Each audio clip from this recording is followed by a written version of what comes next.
કચ્છમાં ભુજ એપીએમસીમાં વહેલી સવારે આગથી દોડધામ, 4 દુકાનમાં ભારે નુકસાન, ફાયર વિભાગે આગ પર મેળવ્યો કાબુ।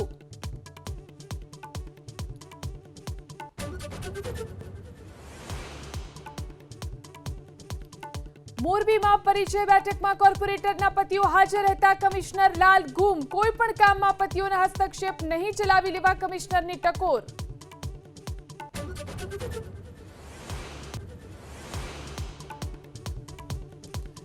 બનાસકાંઠા અને પાટણ જિલ્લામાં વાદળછાયું વાતાવરણ, બાજરી, જુવાર સહિતના પાક ખેતીમાં નુકસાનની ભીતિ।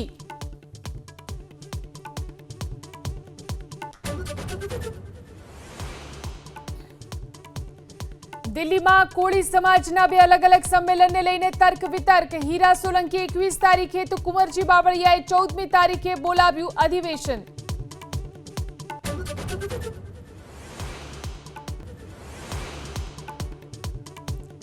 અમદાવાદના પાલડીમાં અંડરપાસની સ્થિતિ ખરાબ, બ્રિજની ઉપરના ભાગે પણ પડ્યા પોપડા, એએમસી કર્યું સમારકામ।